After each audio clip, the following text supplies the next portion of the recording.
Hola, esta es la clase de mujeres hermosas de la Iglesia Cristiana Bautista Getsemaní de Guadalajara. Mi nombre es Rebeca Hernández y vamos a dar inicio a una nueva lección y vamos a iniciar con una oración. Padre bendito, te damos gracias porque nos permites tomar este tiempo para estudiar tu palabra. Bendícenos en el estudio de esta lección y permítenos mantenernos activas en la enseñanza que nos das día a día. Te lo pedimos en el nombre de nuestro Señor Jesús. Amén. En nuestra clase estamos trabajando el material de la Biblia libro por libro. Estamos trabajando el primer tomo y estamos ya en la segunda parte de los dos libros que normalmente contiene cada tomo. Este sería el Evangelio de Mateo y la primera unidad en la que vamos es los inicios del reino. En la semana pasada, hace 2 lecciones, estuvimos trabajando este versículo como versículo para memorizar. Es Mateo 16, capítulo 16, versículos 15 y 16. Él les dijo, ¿y vosotros quién decís que soy yo? Respondiendo Simón Pedro le dijo, tú eres el Cristo, el Hijo del Dios viviente. Esta sería nuestra primera lección y ya vamos trabajando en la memoria. La semana pasada tuvimos el estudio 28, Nacimiento y Niñez de Jesús, el Rey del Reino, y el versículo clave fue Mateo 1:21. Y dará a luz un hijo y llamarás su nombre Jesús, porque él salvará a su pueblo de sus pecados. Este es el que recién el día de hoy trabajamos de memoria y nos pusimos a prueba para poderlo ya tener listo de memoria. El día de hoy estamos trabajando en el estudio número 29. Este estudio está ya titulado Ministerio y Mensaje de Juan el Bautista. Viene varias porciones, están algunas en el capítulo 3, otras en el 11, otras en el 14 y está llevando una secuencia alternando algunos de esos capítulos. El versículo clave para esta lección está en Mateo 3:2, que dice, y diciendo, este sí no me lo sé todavía de memoria, y diciendo, arrepentíos, porque el reino de los cielos se ha acercado. Este sería nuestro tercer versículo. La próxima semana los estaremos repasando nuevamente. Para la verdad central de este estudio tenemos que el ministerio y el mensaje de Juan el Bautista prepararon el camino para el establecimiento del reino de los cielos en la tierra por medio de Jesús. O sea que Jesús fue el que estableció el reino de los cielos aquí en la tierra. Por esto es que Él es clave en este establecimiento del reino. Y para la meta de enseñanza-aprendizaje tenemos que demostrar, primero, que conoces los preparativos para el principio del ministerio de Jesús. O sea, previo a que el Señor Jesús iniciara su ministerio, hubo preparativos y de los cuales Juan formó parte. Y también demostrar con tu actitud o cuál es tu actitud sobre prepararte para participar en el reino de Jesús hoy en día.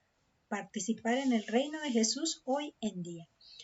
Muy bien, entonces, para el estudio panorámico del contexto, lo que vamos a hacer es trabajar 3 puntos en este bosquejo que viene en su libro del alumno, o más bien el que nos da el manual del maestro, el libro del maestro, y se titula el Ministerio de Juan el Bautista, que está en Mateo capítulo 3 y otra porción en capítulo 11. Luego el mensaje de Juan el Bautista, que nos regresa al capítulo 3. Y por último, la muerte de Juan el Bautista, que nos enfoca la porción en el capítulo 14. Para dar inicio, lo que vamos a hacer es trabajar la lectura del pasaje, pero lo voy a separar primero el capítulo 3, la porción, y luego ya el capítulo 11. Y dice así. En aquellos días vino Juan el Bautista predicando en el desierto de Judea y diciendo, arrepentíos, porque el reino de los cielos se ha acercado. Pues este es aquel de quien habló el profeta Isaías cuando dijo, voz del que clama en el desierto, preparad el camino del Señor, enderezad sus sendas. Y Juan estaba vestido de pelo de camello y tenía cinto de cuero alrededor de sus lomos, y su comida era langostas y miel silvestre. Y salía a él Jerusalén y toda Judea y toda la provincia de alrededor del Jordán, y eran bautizados por él en el Jordán, confesando sus pecados. En esta primera porción, algo previo a lo que venimos leyendo, encontramos que el Evangelio de Lucas nos da una ubicación con relación al tiempo en el que se están dando estos acontecimientos y quise compartírselas aquí. Esta es la porción de Lucas capítulo 3, versículos 1 y 2. Dice, en el año 15 del imperio de Tiberio César, siendo gobernador de Judea Poncio Pilato, y Herodes tetrarca de Galilea, y su hermano Felipe tetrarca de Iturea y de la provincia de Traconite, y Lisanias tetrarca de Abilinia, eran ellos gobernantes en esta región. Y luego, y siendo sumos sacerdotes Anás y Caifás, vino palabra de Dios a Juan, hijo de Zacarías, en el desierto. Entonces, lo que vamos a ubicar primero es que el Imperio Romano es el que gobernaba toda esta región de Palestina, y Tiberio era el César, porque es el nombre que le daban al emperador. Era Tiberio y luego le agregaban César, que indicaba ser el emperador. Y les quiero mostrar la región que encontré con relación a esta extensión. Este mapa que encontré dice crecimiento de Roma, del Imperio Romano a partir del 27 a.C. al 180 después de Cristo. Y está abarcando, pues, esta es la parte de Europa y esta otra región que actualmente todavía no ubico muy bien qué secciones en nuestro hoy en día corresponden. Esta parte de acá al norte de África, sí. Toda esta parte sigue siendo, y esta parte de Arabia, de hecho Arabia hacia acá, pero en este extremo, en este punto de la orilla del mar Mediterráneo, está ubicada Palestina, que es donde nosotros estamos centrando toda nuestra historia. Y también tenemos esta otra sección que creo que por aquí es Grecia, y esta parte todavía no ubico bien que es en Turquía, no estoy segura. Bueno, pero toda esta es la extensión y es Tiberio el que está gobernando como emperador. Ahora, también nos ubica respecto de la región ya en Palestina, que menciona que gobernaban en Judea para empezar Poncio Pilato, y nada más para mencionar que encontré que Poncio Pilato no era no estaba nombrado como rey o de alguna manera un tipo emperador, más bien se le consideraba un procurador. Y si quiero pensar en hoy en día cuál es la función que tiene un procurador, si ustedes se fijan, es el procurar justicia, es decir, ejercer la justicia, y en este caso yo lo traduzco a nuestro tiempo, como nuestro país ahora, la Procuraduría se convirtió en lo que ahora es la Fiscalía. Entonces él sería como el fiscal, es decir, que ejerce la justicia y se encarga de determinar cómo están los sucesos de tipo jurídicos, ¿no? De tipo legal ahí. Entonces él era el procurador. En Galilea, la parte más hacia arriba, está Herodes Antipas, el hijo de Herodes el Grande. Ituria y Traconite está Felipe, es un hermano precisamente de Herodes también. Y en Abilinia, Lisanias. De Lisanias no tenemos referencia de qué familia o de dónde se ubica. No tenemos muchos datos, pero tenemos con relación a Herodes el Grande, que fue quien asesinó a todos estos pequeños de 2 años por temor a que se estuviera presentando un rey que le pudiera destronar o quitar el trono. Muy bien, entonces para ubicar esta encontré este mapa, en donde esta región de aquí sería la que corresponde a Judea, y estaríamos hablando de que ahí se encuentra Poncio Pilato. Esta parte de aquí es la que corresponde a Galilea y está a Herodes Antipas. También parece que Perea también. Y esta parte de aquí, en la parte de aquí arriba, se menciona Ituria y Traconite, que sería el de Felipe. Y aquí en esta parte, aunque no se alcanza a leer muy bien, está Abilinia, pero está en la parte de más la parte de arriba, del norte. Entonces, estas serían las regiones en las que se está desarrollando, bueno, los que gobernaban en este tiempo.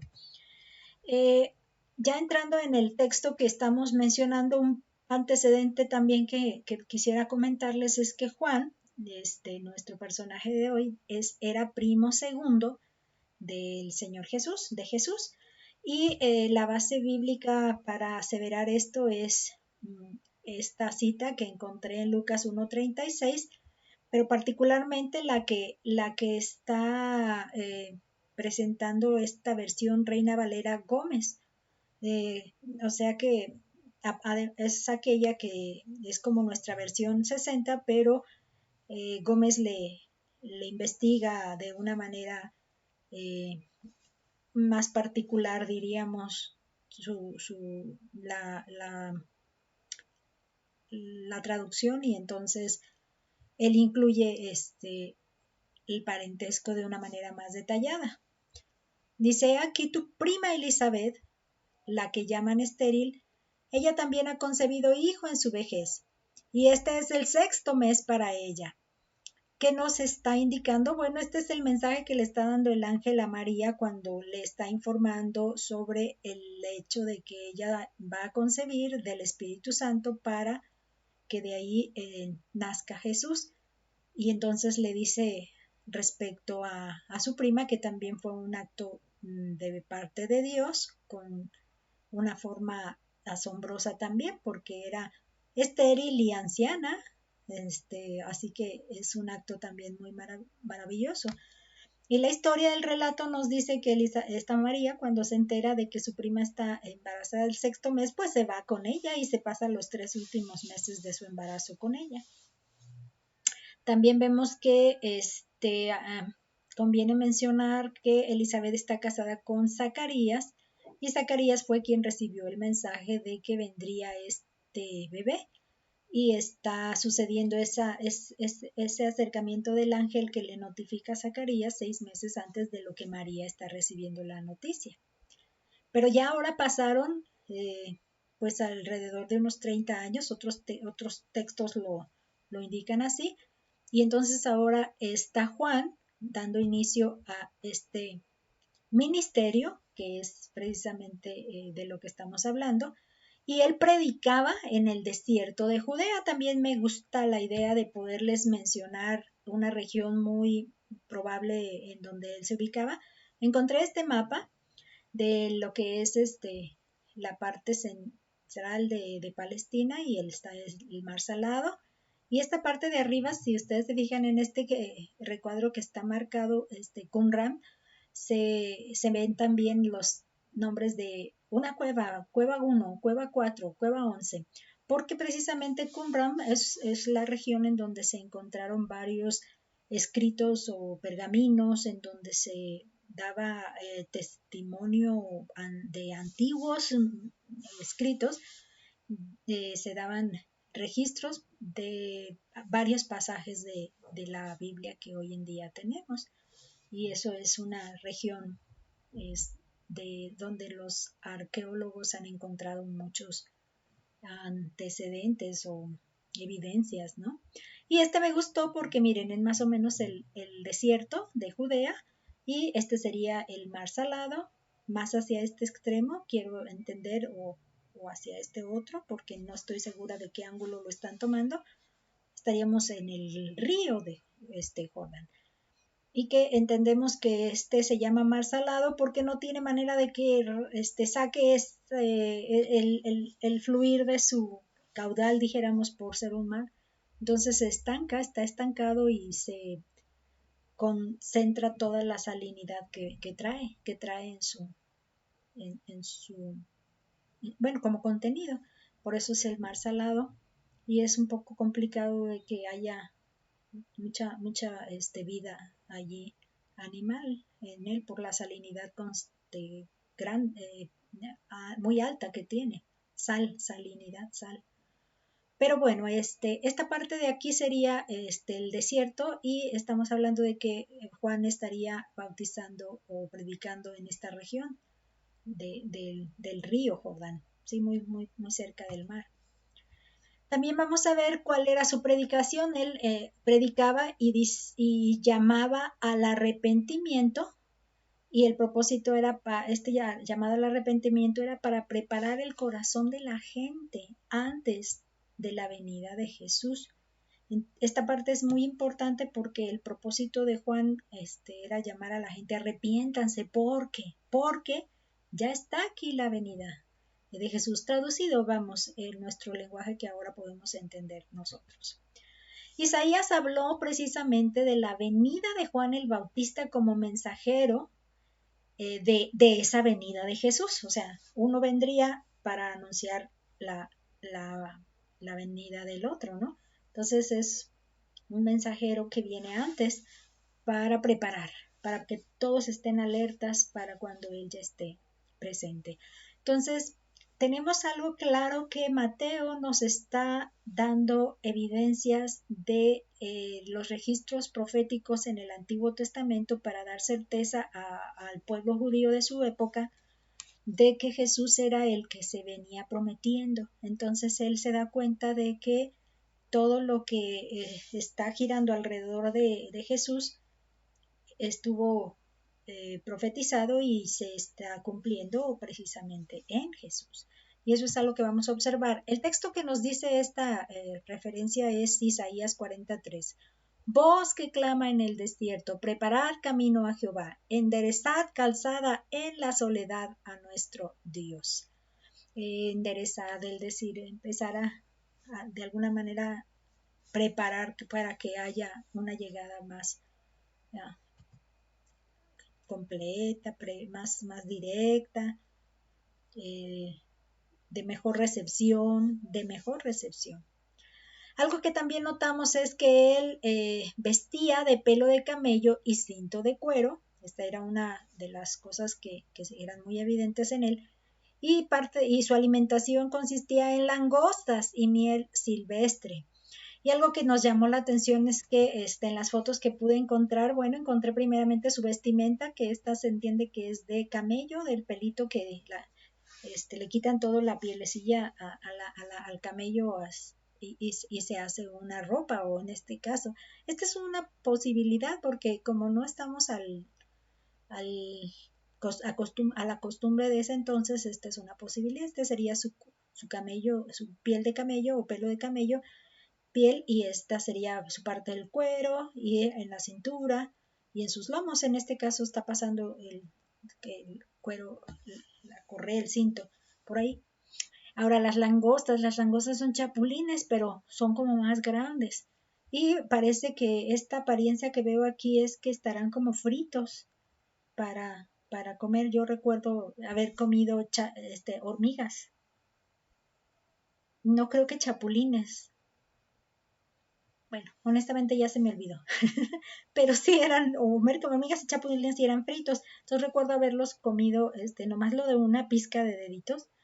Y el sabor me daba nada más la sensación de algo arenoso, arena. Y me acuerdo que quedó como picantito de pronto porque le ponen especias, pero arenita nada más. Pues era raro, pero no era algo muy deleitoso que digamos. Pero la miel sí, la miel es algo delicioso y no he probado la miel en panal porque entiendo que se muerde y se va quedando la cerita del panal en nuestra boca y la miel toda pues la vamos chupando. Pero este era su alimento. Ahora, algo que sí es bueno mencionar es que estas características nos van a dar una información acerca de otra promesa, otra profecía que se escribió, que más adelantito la vamos a poder hacer referencia. Tenemos entonces que la gente llegaba a Juan al río Jordán desde Jerusalén, toda la región de Judea y sus alrededores. Aquí lo que me llamó la atención fue esto precisamente. Encontré esta foto del río Jordán, que está hermosa, y pues sí, antojable para echarse un chapuzón por ahí. Y estaríamos pensando que esta es la región en donde se encuentra Juan bautizando o hablando y bautizando, y entonces predicando, y Jerusalén es este punto de aquí, esta parte de aquí. Y algo que me llamó la atención es que dice que esta medida es de 10, 20 y 30 kilómetros de aquí a acá, esta porción. Y sí me dio la impresión de que era más o menos la distancia que yo encuentro de Jerusalén acá. Entonces 30 kilómetros es una distancia bastante considerable, pensando en que la gente camina para llegar hasta ese punto. Entonces la gente sí iba motivada con un plan de saber qué está predicando, qué mensaje tiene. Y no vas si no tienes al menos una pizca de creer o de aceptar que ese mensaje tenga alguna validez. Eso es algo que sí me llamó la atención. Muy bien, la gente llega a él y confiesa, la gente confesaba sus pecados.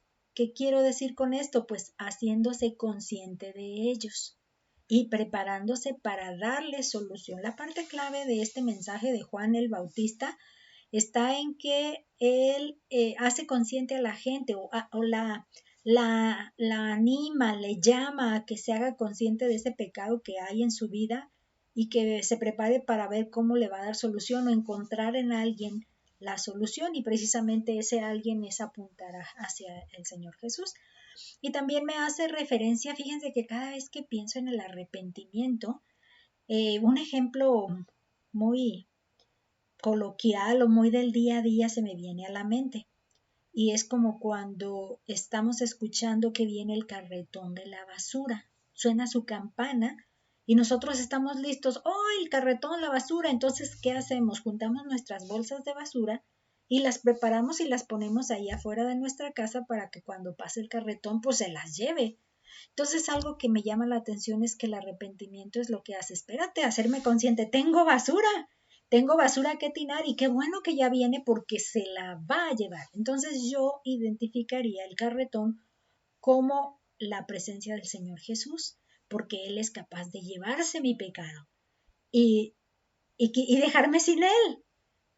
Entonces yo saco todo mi pecado y se lo pongo listo para cuando llegue ahora el reino de los cielos, que es el Señor Jesús, pues se lo lleve y me quite de ese pecado. Por eso se me hace bien interesante el ejemplo del carretón y de sacar mi basura y ponerla ahí. Entonces Juan estaba llamando, saquen su basura porque ahí viene el carretón, ahí viene el que se puede llevar todos sus pecados, saquen sus pecados. Ese era el mensaje que en realidad Juan estaba predicando, haciendo a la gente consciente de eso y sacando todo eso, precisamente porque lo confesaba. La gente era capaz de confesar su pecado. Y eso es lo que me gustó de esta foto o ilustración que encontré, porque la gente está haciendo fila para llegar a bautizarse, siéndose consciente de esto. Porque uno puede vivir con la conformidad. Yo estoy haciendo mal, estoy en una condición de pecado, estoy a lo mejor nada más arrejuntada pensando en una mujer con un varón que no es mi marido y eso es ilícito, vamos ante los ojos de Dios y no se ve bien en la sociedad, aunque para algunos es muy normal, pero si yo estoy en esa condición, pues tengo que hacerme consciente de darle solución y cambiar esa condición.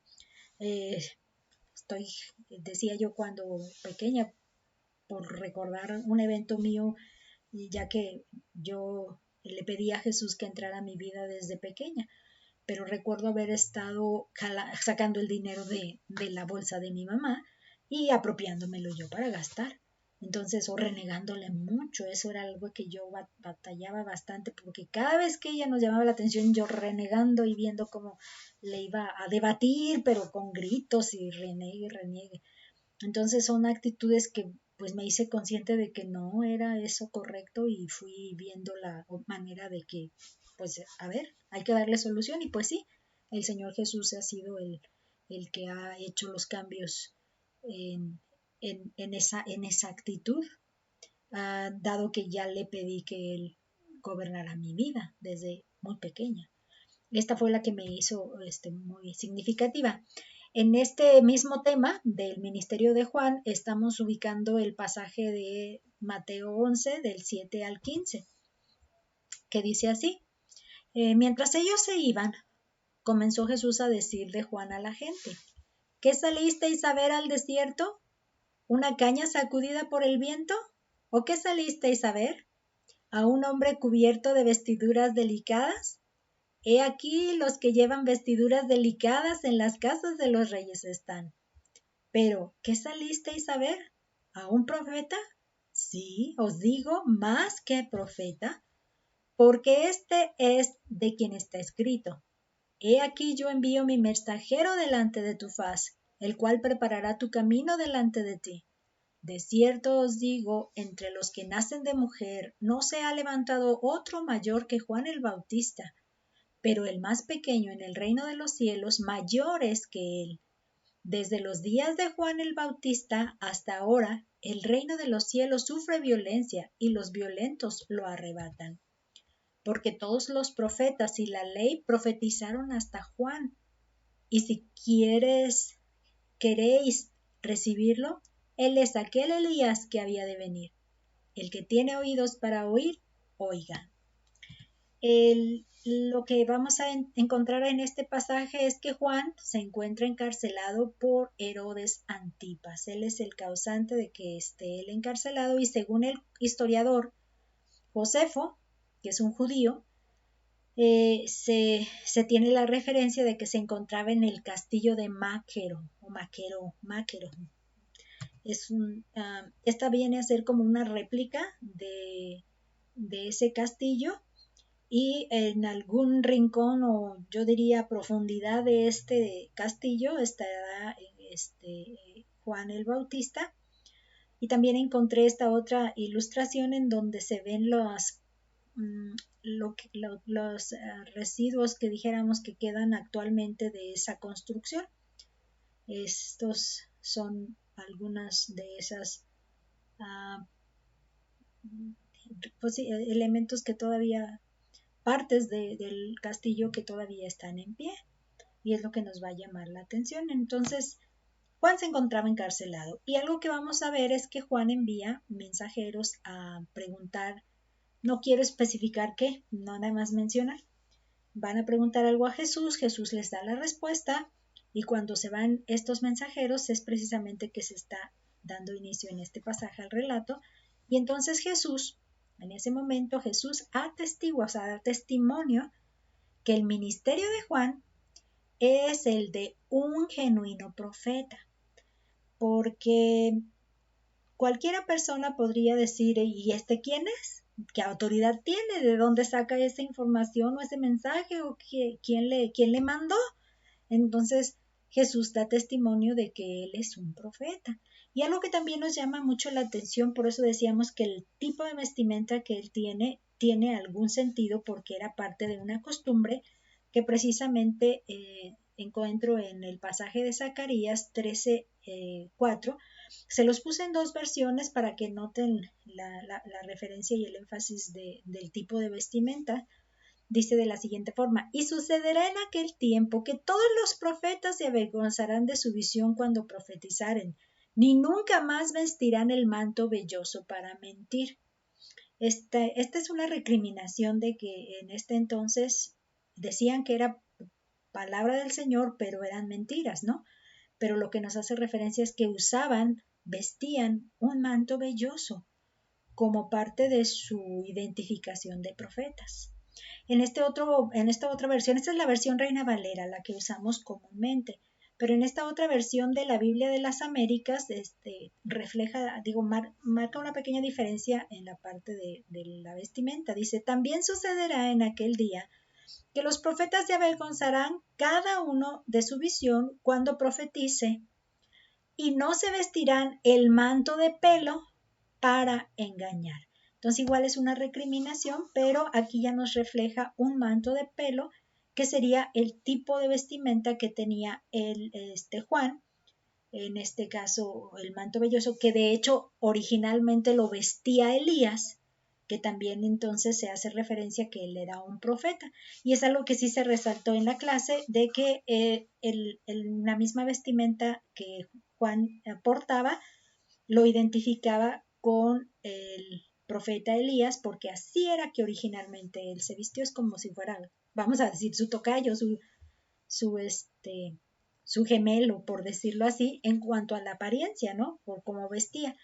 Pero originalmente ese tipo de pelo de camello o manto de pelo era parte distintiva de un profeta. Entonces, diría yo, ahora sí, uniendo la información de las dos fuentes, entendemos que por portar ese tipo de vestimenta con manto de pelo, o manto velloso, se era un profeta, pero como era el tipo idéntico al de Elías, entonces se estaba asemejando a que él era un Elías también, una forma de Elías, por decirlo así, ¿no?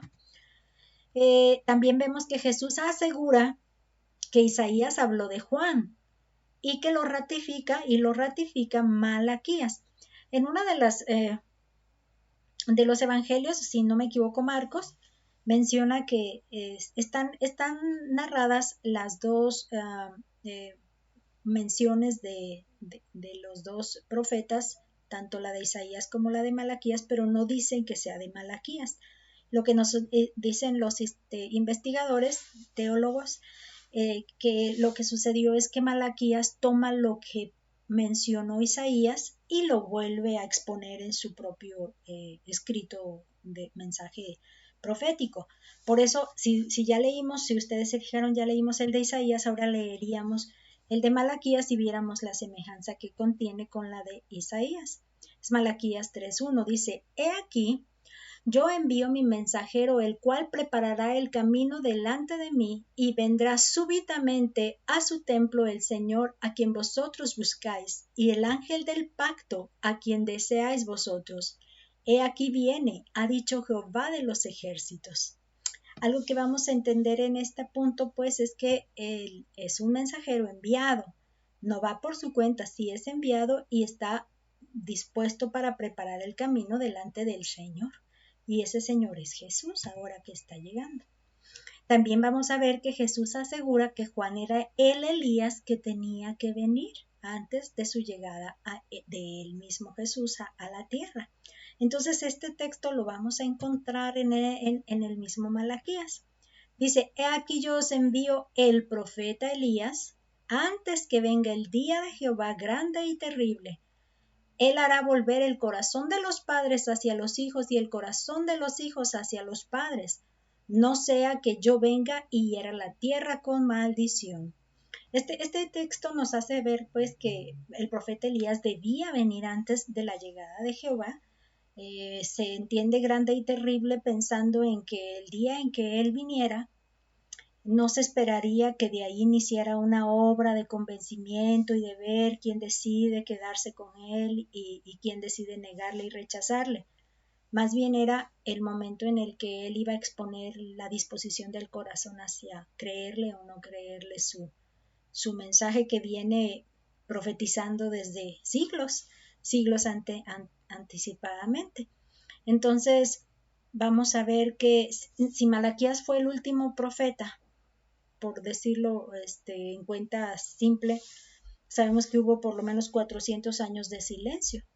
Y ese tiempo, pues, la gente pudo haber olvidado, pudo haber ignorado, pudo haber dejado sin importancia ya ese mensaje que se había prometido, ¿no? Ese envío de un mensaje, de un Mesías prometido. Entonces, lo que estamos entendiendo con esto es que el Señor Jesús atestigua que Elías vino personificado por Juan. Y eso es lo que dice en el pasaje que estamos leyendo. Ahora, para cerrar en este punto, me llamó la atención el énfasis del título, del punto que se está mencionando, que es el ministerio de Juan, pero también dice el ministerio de Jesús. Y buscando en el diccionario ilustrado de la Biblia, que es Editorial Caribe, encontré que este ministerio es servicio que rinde una persona a otra, que en sentido bíblico generalmente es relación personal, no meramente trabajo manual. En el Nuevo Testamento, Cristo mismo es ejemplo de uno que ministra a la humanidad. La raíz griega del vocablo traducido servir o ministrar es diáconos, de la cual viene diácono, la palabra diácono. Entonces nosotros tenemos diáconos en la iglesia que se dedican a ministrar y a servir. Y nosotros cabe la pregunta de, ¿estamos con capacidad de tener un propio ministerio en donde podamos ofrecer nuestro servicio personal a otra persona también? Y entendiendo claramente la parte que tiene aquí al final esta porción donde dice no meramente un trabajo manual. Ahora que estamos con nuestras brigadas de servicio cristiano, estamos incluyendo en nuestras visitas a las hermanas, particularmente, incluyendo la ayuda en sus tareas de casa, barrerle, lavarle, cocinarle, y no meramente un trabajo de este tipo físico o manual, sino una entrega de nuestra persona hacia esa otra persona.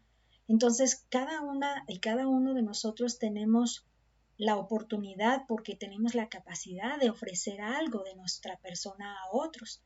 Entonces, hacíamos la pregunta de, ¿somos capaces de tener un ministerio? O sea, ¿estamos en la posibilidad de tener un ministerio? Ya descubrimos cada uno, cuál es ese ministerio, en qué estamos o en qué podemos servir. Entonces ahí es donde nosotros necesitamos pensar en, no necesariamente inicialmente vamos a pensarlo en un cargo dentro de la iglesia, sino en un servicio de un hermano hacia otro hermano, por ejemplo, o de una vecina hacia otra vecina, si no necesariamente pensemos solo en el ámbito de la iglesia, pensemos también en el ámbito, como decíamos, de las labores cotidianas en la casa. Y perfectamente se relaciona nuestra brigada de servicio cristiano, en donde estamos yendo a las casas de nuestras hermanas con una oportunidad de servir ayudando en tareas, pero entregando nuestra persona en esa tarea. Espero que me explique. Entonces, qué oportuno momento para sentarnos a pensar en ese ministerio que quizá no hemos destapado y declarado abiertamente, pero no dejemos de tenerlo en cuenta, que el servicio es algo que está en nosotros mismos. ¿Cómo le llaman a eso? Incluido en nuestro propio hecho de existencia. Si yo existo, tengo capacidades, entonces tengo la facultad de ofrecer un servicio con mis capacidades. Este hecho del ministerio es algo muy valioso que lo consideremos de manera personal. En este segundo punto, donde nos habla del mensaje de Juan el Bautista, tenemos Mateo capítulo 3, versículos del 7 al 12, que dicen así: y al ver él que muchos de los fariseos y de los saduceos venían a su bautismo, les decía: generación de víboras, ¿quién os enseñó a huir de la vida venidera, de la ira venidera? Haced pues frutos dignos de arrepentimiento. Y no penséis decir dentro de vosotros mismos: Abraham tenemos por padre, porque yo os digo que Dios puede levantar hijos a Abraham aún de estas piedras. Y ya también el hacha está puesta a la raíz de los árboles, por tanto todo árbol que no da buen fruto es cortado y echado en el fuego. Yo a la verdad os bautizo en agua para arrepentimiento, pero el que viene tras mí, cuyo calzado yo no soy digno de llevar, es más poderoso que yo. Él os bautizará en Espíritu Santo y fuego.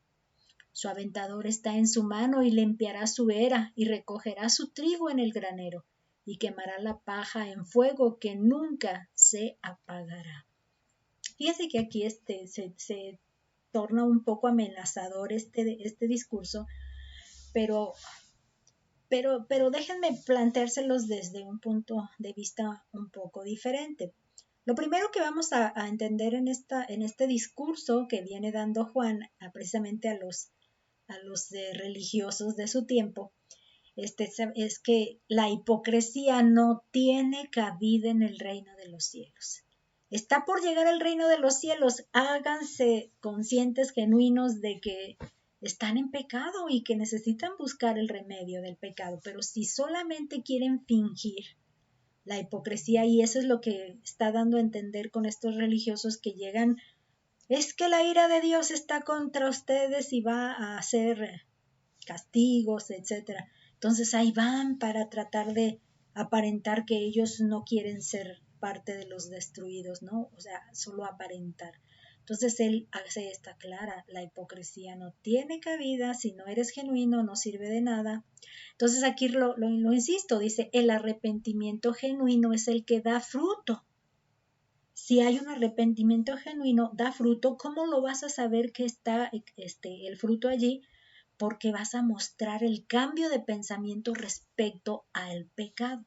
O sea que el arrepentimiento o ese bautismo de arrepentimiento en sí no te daba nada, ni te cambiaba nada, simplemente estabas demostrando que habías entendido tu condición de pecado y te hacías consciente de él. Precisamente aquí lo menciono así. El arrepentimiento en sí mismo no tiene mérito. Sirve para voltear hacia el que tiene el poder para perdonar los pecados, es decir, Jesús. Entonces, cuando tú estás ya entendiendo que tienes pecado y te haces consciente de él, entonces no quieres pecado, no quieres continuar con eso. Entonces entra el arrepentimiento, entra el remordimiento, el sentimiento de culpa donde dices, no quiero sentir esto, no quiero hacerme sufrir de esto, no quiero seguir con esta condición, ¿cómo le hago para resolverlo? Y es cuando volteas a Jesús. Entonces Él está preparando precisamente el camino para que la gente sepa, tengo que quitar esto, y como cuando lo trajeras aquí, tengo que quitar esto, ¿a quién voy? ¿Quién me lo quita? ¿Quién me ayuda? Y es donde precisamente los dirige a Jesús, porque Él es el que es capaz de perdonar. Precisamente en esta cita de Hechos 3, creo que, déjenme ver, era Hechos, pero les voy a fallar con la cita porque lo que hice fue copiar y pegar la diapositiva anterior y me hizo, nada más cambié el nombre del libro, pero no les cambié el capítulo específico de dónde lo tomé, solo sí tengo la referencia de que fue en el versículo 4, pero déjenme ver si puedo rectificarlo nada más en una siguiente oportunidad. Dice que dijo Pablo, o sea, como es un argumento de Pablo, Juan bautizó con bautismo de arrepentimiento, diciendo al pueblo que creyesen en aquel que vendría después de él. Esto es, en Jesús el Cristo. Precisamente esa era la razón de motivar al arrepentimiento para poder conducirlos hacia Jesús. Otra de las tareas del ministerio y mensaje de Juan era conducirlos a Jesús. Pero también más adelante, y no lo vamos a ver aquí sino hasta que veamos el bautismo de Jesús, precisamente otra de sus tareas va a ser apuntar a, decíamos antes, destapar y mostrar a la gente de su entonces sociedad que Jesús era el Cristo, el Hijo del Dios viviente. Entonces, el Cordero que quita el pecado del mundo. Esa es otra referencia que se hace de Jesús y que Juan la cita. El Cordero de Dios que quita el pecado del mundo. Entonces, esta fue otra de sus tareas de Juan, aunque no se menciona en esta lección. También vamos a ver en este texto que leímos de Juan, vean cómo solo copié y pegué la diapositiva, bueno, y no le cambié todo lo que necesitaba. Dice, Jesús exhibe la condición real de cada persona y hace la separación destinada a cada uno. fíjense que es algo que sí es importante que tomemos en cuenta, porque Juan dice que él va a separar a unos y los va a separar a los otros y va a destruir a unos, pero en este pasaje lo que podemos ver es que él está describiendo el final de los tiempos también. O sea, él no vino a hacer eso en su estancia en la tierra, porque en ningún momento vimos que degolló a alguien o que mató a alguien por causa de su condición. Lo único que vamos a observar es que Jesús exhibe más bien a la gente. Hacíamos el ejemplo de estando en la clase. Imagínense que la clase alrededor de la mesa está oscura y de pronto llega alguien con una lámpara muy grande y empieza a alumbrar a todas las que estamos allí.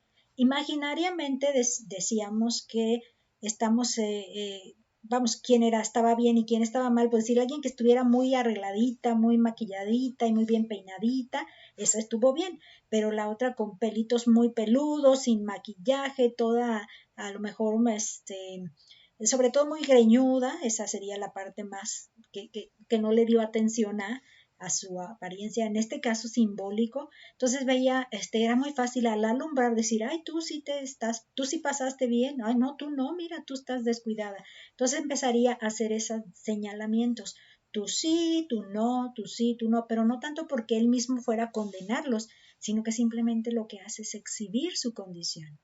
Porque cada persona tiene tiempo de poder decidir de qué lado quiere estar. Entonces, cuando el Señor Jesús llega, lo único que hace es enfrentarlas a su realidad. ¿Vas a querer? ¿Sí o no vas a querer? Y eso es lo que precisamente se está determinando con este mensaje de Juan, porque al final de los tiempos sí habrá esa destrucción con fuego, como lo refleja los pasajes de ese futuro. Pero bueno, entonces, ¿qué es lo que vamos a ver? En Juan 3, 17 al 20, esta sí tiene la cita correcta, dice, porque no envió Dios a su Hijo al mundo para condenar al mundo, sino para que el mundo sea salvo por él. El que en él cree no es condenado, pero el que no cree ya ha sido condenado porque no ha creído en el nombre del unigénito Hijo de Dios. Y esta es la condenación, que la luz vino al mundo y los hombres amaron más las tinieblas que la luz, porque sus obras eran malas. Porque todo aquel que hace lo malo aborrece la luz y no viene a la luz para que sus obras no sean reprendidas. Precisamente el ejemplo de la luz es muy claro. Imagínate que ya te descubrieron que estás muy desalineada y descuidada, entonces de ti depende si cambias de condición. Vas a decir, no importa, no me preocupa. ¿Y quieres seguir así? Pero te están dando la oportunidad, exhibiéndose. ¿Cuál es tu condición? Tú estás en la posición de decir, sabes que no quiero seguir así. Espérame, ¿cómo le hago? Dime, ¿cómo lo resuelvo? Y esa sería una de las cosas que lo que hace Jesús, no viene a condenar, simplemente a darte la oportunidad de decidirte ya por dónde quieres estar. Y sobre todo porque esa decisión va a marcar tu futuro en la eternidad. Y donde decidas estar hoy en la tierra es donde terminarás estando en la eternidad. Y es por eso muy importante la decisión que se tome de si buscar a Jesús o no buscar a Jesús desde hoy. Muy bien, en la parte de abajo dice, al recibir a Jesús se recibe al Espíritu Santo en garantía. Si ustedes dicen, Él los bautizará con el Espíritu Santo, pues precisamente el momento clave para recibir el Espíritu Santo, el bautismo del Espíritu Santo, está en recibir a Jesús, la persona de Jesús. Cuando entonces el Señor Jesús puede perdonar los pecados, limpia completamente nuestra habitación interior. Entonces está lista para que entre a vivir el Espíritu Santo y se quede allí organizando, dirigiendo, capacitando, que es una de las características que se mencionan en el libro del alumno. Por ejemplo, esta situación del Espíritu Santo la vemos en Efesios capítulo 1, versículos 13 y 14. Dice, en él también vosotros, habiendo oído la palabra de verdad, el evangelio de vuestra salvación, y habiendo creído en él, está hablando de creer en Jesús, fuisteis sellados con el Espíritu Santo de la promesa, que es las arras de nuestra herencia hasta la redención de la posesión adquirida para alabanza de su gloria. Le glorifica a Jesús, a Dios, el poder tener una garantía en nosotros. Y esa garantía se representa como arras, garantía de que tenemos herencia en el cielo. Y el Espíritu Santo es ese sello de garantía, el boleto de asegurar nuestro lugar en el cielo. Esa presencia del Espíritu Santo tiene esa función de ser una garantía. Por eso mencionábamos que esa es la presencia de Jesús, nos da una garantía, asegurando nuestra salvación y nuestro cambio, purificación, transformación que viene de creer en Jesús. Muy bien, en el tercer punto, la muerte de Juan el Bautista, que es una historia triste, está en Mateo 14 del 1 al 12. Dice, en aquel tiempo Herodes el tetrarca oyó la fama de Jesús y dijo a sus criados, este es Juan el Bautista, ha resucitado de los muertos y por eso actúan en él estos poderes. Porque Herodes había prendido a Juan y le había encadenado y metido en la cárcel por causa de Herodías, mujer de Felipe su hermano. Porque Juan le decía, no te es lícito tenerla. Y Herodes quería matarle, pero temía al pueblo, porque tenían a Juan por profeta. Pero cuando se celebraba el cumpleaños de Herodes, la hija de Herodías danzó en medio y agradó a Herodes, por lo cual éste le prometió con juramento darle todo lo que pidiese. Ella, instruida primero por su madre, dijo, dame aquí en un plato la cabeza de Juan el Bautista. Entonces el rey se entristeció, pero a causa del juramento y de los que estaban con él a la mesa mandó que se la diesen. Y ordenó decapitar a Juan en la cárcel. Y fue traída su cabeza en un plato y dada a la muchacha, y ella la presentó a su madre. Entonces llegaron sus discípulos y tomaron el cuerpo y lo enterraron, y fueron y dieron las nuevas a Jesús. Es algo muy, muy triste. Primeramente vamos a ver que debido a que Juan tenía el ministerio de llamar al arrepentimiento, eso le llevó a la cárcel del rey Herodes Antipas. Este es el personaje que hicimos referencia, que fue el que lo encarceló, Herodes Antipas, hijo de Herodes el Grande. Y Herodes el Grande, recordemos que fue quien asesinó a todos esos pequeñitos menores de 2 años para ver si acaso entre esos estaba Jesús. Y quería eliminar todo rey posible que amenazara su reinado. Pero bueno, el asunto de rey este Antipas fue el que encarcela pues a Juan. Juan, lo que sucede aquí es que Juan le declaró a este rey, y como estaba buscando el arrepentimiento de las personas, entonces Juan no se quedó callado con relación a Herodes, le decía. Juan declaró abiertamente la condición ilícita del rey, quien tenía a la mujer de su hermano Felipe Boeto. ¿Por qué le puse Boeto? Porque resulta, en la investigación que pude hacer, y un poco enredosa, créanme, aunque los comentaristas de Jameson, Fawcett and Brown sí lo mencionan, pero medio enredosa ahí la cosa. Resulta que hay 3 hijos mayores del rey de Herodes el Grande que termina asesinándolos, porque según entiendo están amenazando su reinado. Sus propios hijos los termina matando Herodes el Grande. Y luego entonces viene Arquelao. Y Arquelao, si ustedes se fijan, fue el que reinó en su lugar en Judea. Antes de esta narración, cuando Jesús era pequeñito, de 2 años más o menos, que es cuando Juan quería volver otra vez a Belén, de donde había salido para ir a Egipto, pero al ver que era Arquelao dijo no. Entonces le avisó el ángel en sueños nuevamente que se fuera a Galilea, y pues en Galilea estaba otro hijo de Herodes, que es Herodes Antipas. Pero resulta que entre estos personajes hay un Herodes, hay un Felipe. No voy a decir Herodes porque me enredo cuando digo el Herodes, a quién se lo pongo y a quién no. Pero Felipe, Este Felipe Boeto, su abuelo era de esta identificación, Boeto, como una región. Entonces, como la madre de él venía de descendencia de este personaje, de esta región Boeto, entonces se identifica más fácil a este Felipe con ese Boeto. Entonces ella resulta que tuvo una hija, y esa hija es Herodías. Pero si ustedes se fijan, viene de la misma familia de Herodes. Entonces esto significa que es la sobrina de estos dos hermanos. El otro segundo Felipe, un Felipe más...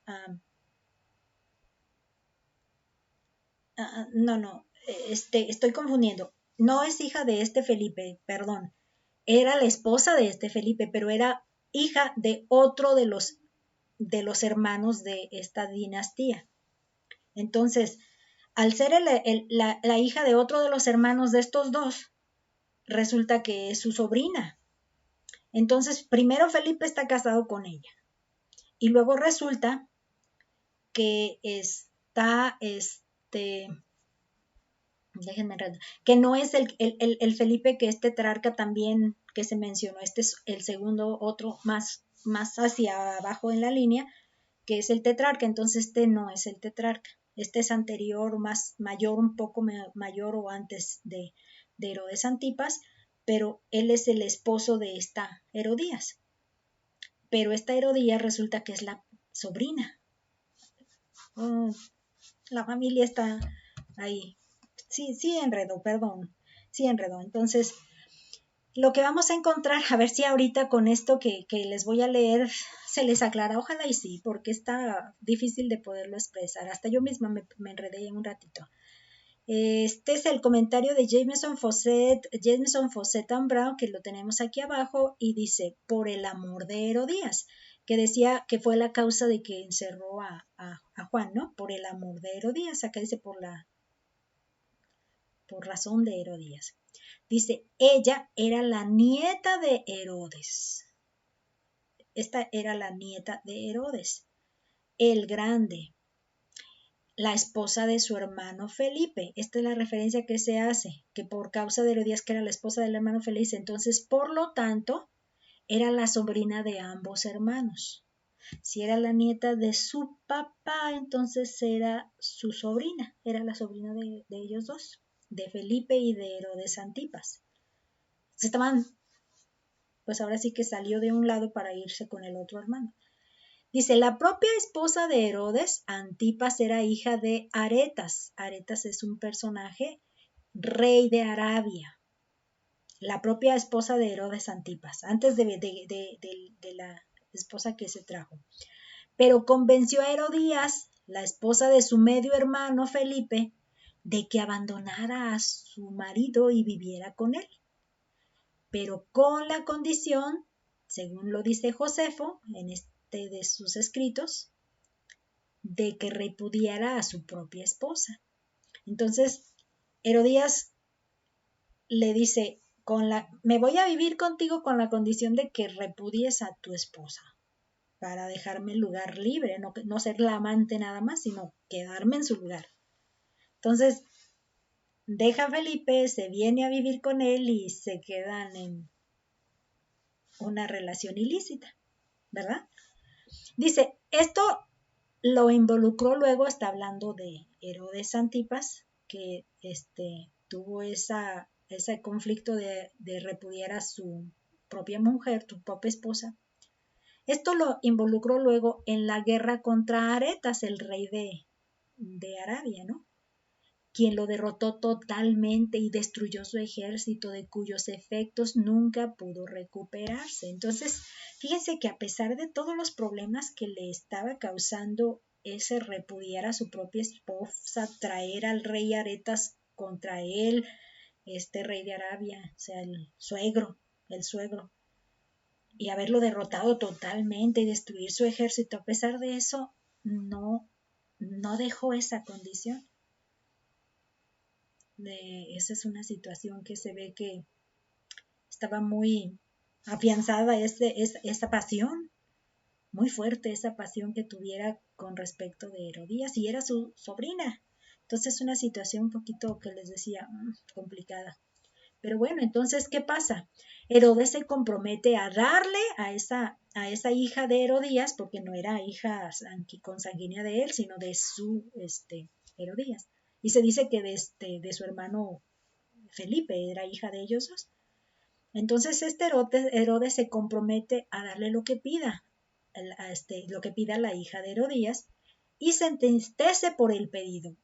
Pero fíjense que otro comentarista dice que aunque quería matarlo y temía al pueblo, de pronto sí le oía de buena gana, como que de pronto sí era sujeto de influencia de Juan cuando le decía no hagas eso, como que sí de pronto sí de alguna forma podría ser influido. Entonces de pronto se entristeció cuando tuvo esa petición y prefirió hacer caso a su ego de no rechazarla para no quedar mal ante sus huéspedes o huéspedes que tenía en la fiesta que estaba celebrando. Entonces, ese fue el destino que causó pues la muerte de Juan. Dice, aquellos en quienes la pasión y el lujo han destruido el dominio de sí mismos, dirán y harán en un momento caprichoso lo que en sus momentos fríos lamentan amargamente. Porque ese hecho que menciona que lo entristeció, significa que lamentó haberlo hecho, pero lo hizo. ¿Pero por qué? Porque dice, están dominados por la pasión y el lujo, que esa fue la condición de Herodes Antipas. ¿Sí se fijan? Según el comentario de Jameson Fawcett and Brown. Herodías aprovechó la ocasión, Herodías la mujer, aprovechó la ocasión para deshacerse de Juan el Bautista. Esto también es algo que se comenta con este comentario, dice, las mujeres viciosas son más desvergonzadas y despiadadas que los hombres. La fidelidad del bautismo empañó los placeres de Herodías, y esta era una oportunidad demasiado buena para deshacerse de él como para dejarla pasar. Entonces ella, quiero entender pues que cuando ya caes en un acto desvergonzado, como mujer somos más dadas por lo que se entiende vamos, con bases históricas o evidentes, que se hace uno más desvergonzado, una persona más se exhibe y ya no le da por cambiar. ¿No será que por eso las mujeres son las que más se venden a sus relaciones sexuales? ¿No será por eso que son más las mujeres las que están en esa condición de la venta de sus placeres sexuales y no se ve tanto en los hombres? Pues ahora sí que habría que imaginar un poquito de certeza en eso. Ok, entonces en nuestro texto, nuestra tarea es lo que les hacía también mención, que cada lección tiene una sección en donde nos pide contestar nuestra, como si fuera una tarea, yo les he puesto, en donde nos permite profundizar de manera individual en cada texto que se menciona. Entonces esta es la sección que continúa, dice estudio del texto básico.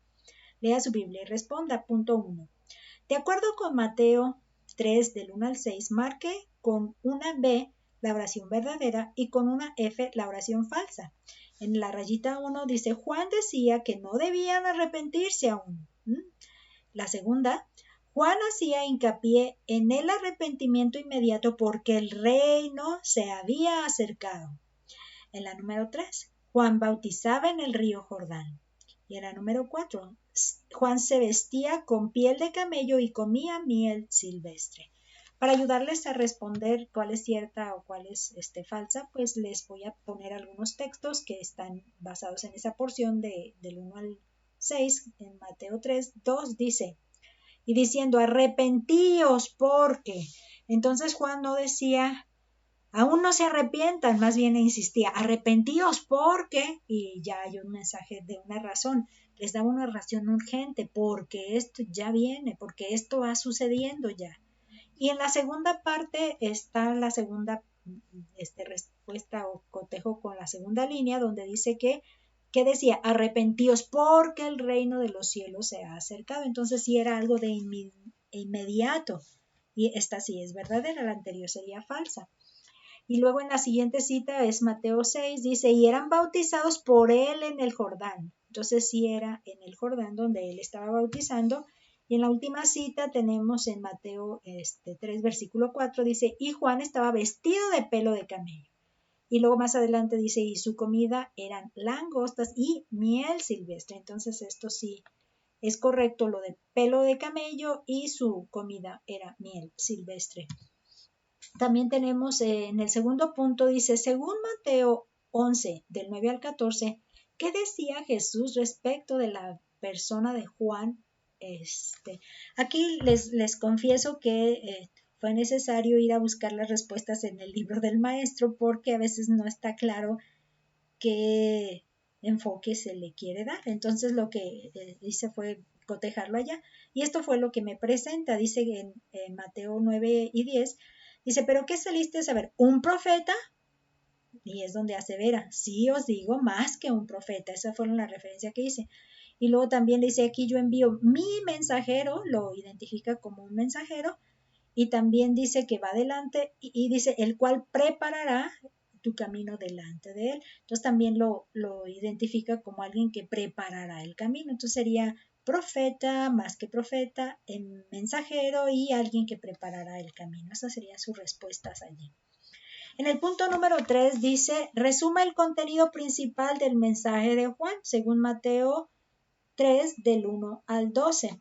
Lo que hice en este punto es situar los dos textos donde creo que se resume. Dice, y diciendo, versículo 2, arrepentíos porque el reino de los cielos se ha acercado. Y en el 6 dice, y eran bautizados por él en el Jordán, confesando sus pecados. Entonces él estaba invitando a que se arrepintieran y se hicieran conscientes de ser capaces de hasta confesarlos, llegar al punto de conciencia de ellos que ya hasta los pueden confesar. Eso es algo que cuesta trabajo, porque cuando no aceptas tu pecado no lo confiesas. No lo confiesas y dices no fue, yo no hice, no, niegas. Pero cuando por fin te haces a creer, sabes que sí, yo esto es lo que...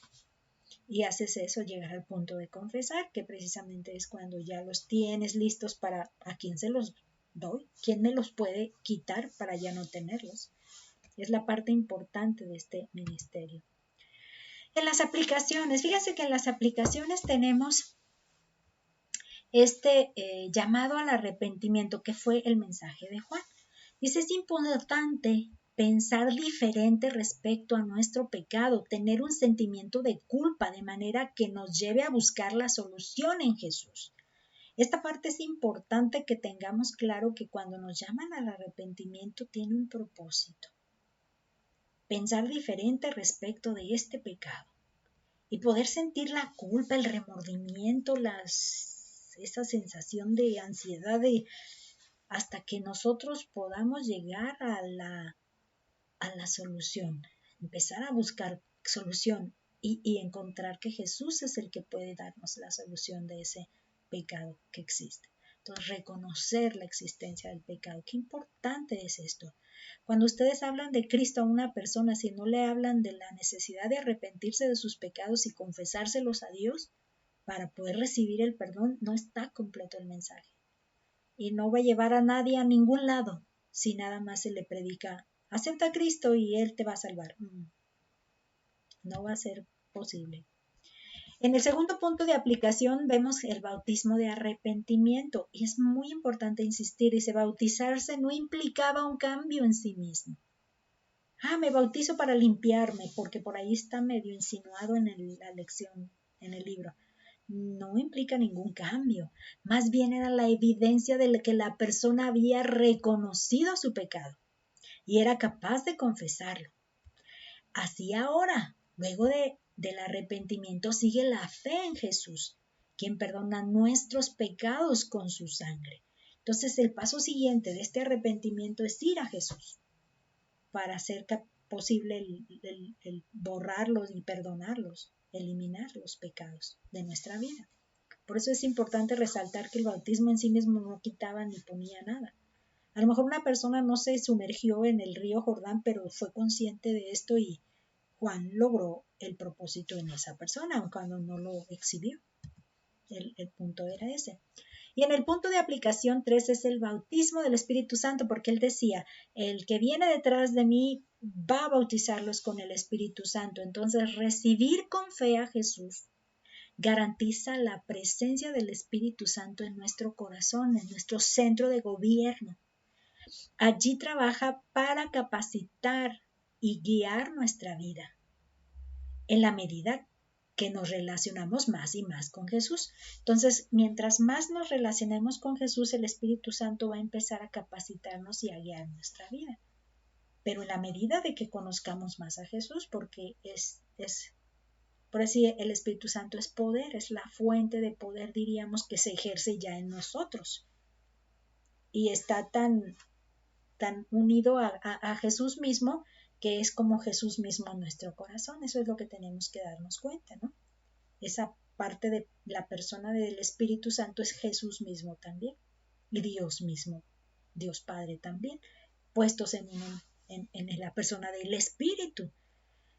Pudiera ser un poco enredoso entender, pero son tres personas diferentes, pero la misma, una a la vez, única, una a la vez, por eso se llama triuno, triuno,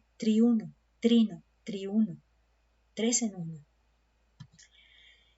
Nada más para recordar, para la prueba dice que hay que demostrar que conoces los preparativos para el principio del ministerio de Jesús, el servicio de Jesús que vino a dar a toda la humanidad, y demostrar también tu actitud sobre prepararte para participar en el reino de Jesús hoy en día.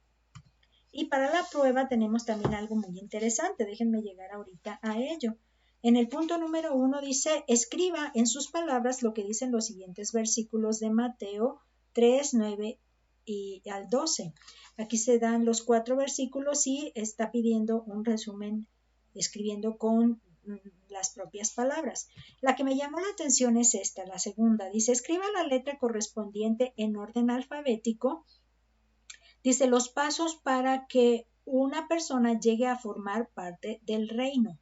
Y fíjense que en la A dice bautizándose, en la B confesando sus pecados, en la C llevando una vida ejemplar, en la D recibiendo a Cristo, en la E predicando a otros y en la F arrepintiéndose. Y aquí no me atreví a dejarlas y a dejarlos que contestaran lo que consideraran porque no estoy de acuerdo con el planteamiento. Está mencionando 6 declaraciones que deben enlistarse cuando yo nomás estoy de acuerdo en 3 y se las estoy colocando aquí para poder formar parte del reino, ser una persona que forma ya parte del reino. Lo primero que se necesita según Juan es el arrepentimiento, luego la confesión de pecados, pero a Dios. Aunque vemos que aquí nuestra iglesia mayoritaria en nuestro país tiene la práctica de la confesión de pecados a un sacerdote, en realidad Juan no dice y le confesaban a él, porque se podría aseverar así, y le confesaban a Juan sus pecados. Nunca se hace mención, simplemente dejó abierto y los confesaban, dando a entender que creían a Dios, que Dios les estaba diciendo, tienen una condición terrible con el pecado. Entonces ellos confesaban que sí era así, o sea, le creían a Dios que Él estaba definiendo su estado de pecado existente, ¿no? Entonces, esto sí hacían, confesar los pecados, para luego entonces recibir a Cristo. Hasta aquí es lo que se necesita para formar parte del reino. Lo demás en la lista estaría siendo como la consecuencia de tener esto bien asegurado. Así que hasta aquí yo dejaría clara la respuesta, ¿sí? En el punto número 3, escriba 4 actividades en que usted participará en el reino. Estamos hablando de un ministerio, por ejemplo, personal. Sería muy bueno que pudieran ahora tomar en cuenta cuáles son sus capacidades, cuáles son sus oportunidades de ministrar y servir a otros. no necesariamente con un cargo dentro de la iglesia bien reconocido, ¿verdad? Y ya para terminar, entonces, están las lecturas bíblicas para el siguiente estudio, que igual que en este, está abarcando varios capítulos, secciones pequeñas. Está Mateo 3 del 13 al 17, Mateo 4 del 1 al 11, Mateo 16 del 21 al 28 y Mateo 17 del 1 al 13. Y pues vamos a orar para despedirnos.